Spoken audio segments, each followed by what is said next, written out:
kenalin, nama aku Mudrika, biasa dipanggil Rika. Aku dari Prodi Ilmu Hukum, Fakultas Hukum UNES, angkatan 2024. Kalian tuh pernah dengar nggak sih istilah revolusi industri? Nah, jadi revolusi industri itu perubahan besar dalam cara manusia bekerja dan menghasilkan barang.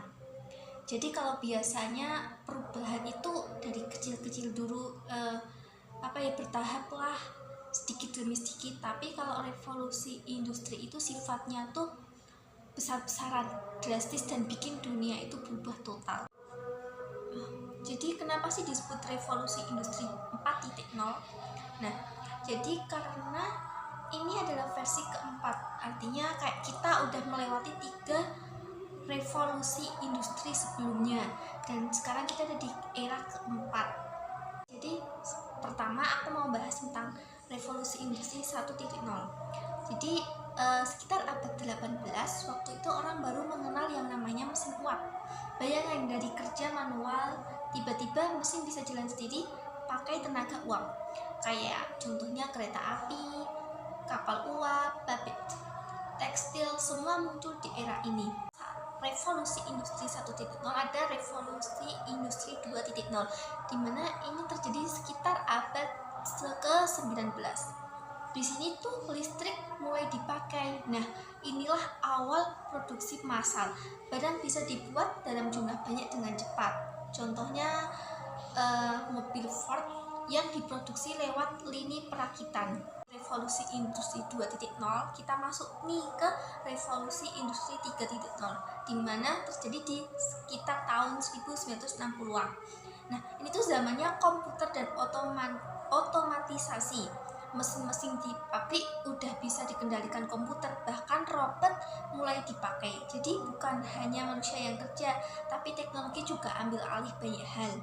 Di revolusi industri 4.0, bedanya apa sih? Nah, sekarang semua mesin dan sistem saling terkoneksi lewat internet. Ada Internet of Things, Big Data, kecerdasan buatan, bahkan sampai smart factory. Mesin bisa ngobrol sama mesin lain, kasih data real time, bahkan bikin keputusan sendiri tanpa nunggu manusia. Contohnya gampang, kayak belanja online nih. Kalian kan biasanya harus ke toko ya, sekarang tinggal buka HP, klik, udah deh barang sampai di rumah.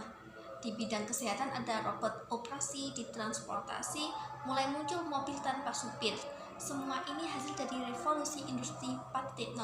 Jadi singkatnya tuh revolusi industri 1.0 itu tenaga uap, 2.0 itu listrik dan produksi massal, 3.0 itu komputer dan otomatisasi, dan yang di zaman kita sekarang atau revolusi industri 4.0 itu ada internet, AI, big data, semuanya saling terhubung. Nah, jadi kita tuh di masa sekarang tuh harus beradaptasi sama teknologi ya, jangan sampai ketinggalan. Teknologi itu nggak akan berhenti di revolusi industri 4.0 itu. Jadi pasti akan ada revolusi industri 5.0. Jadi kita memang harus mempersiapkan diri kita. Nah, sekian penjelasan aku tentang revolusi industri. Sampai jumpa.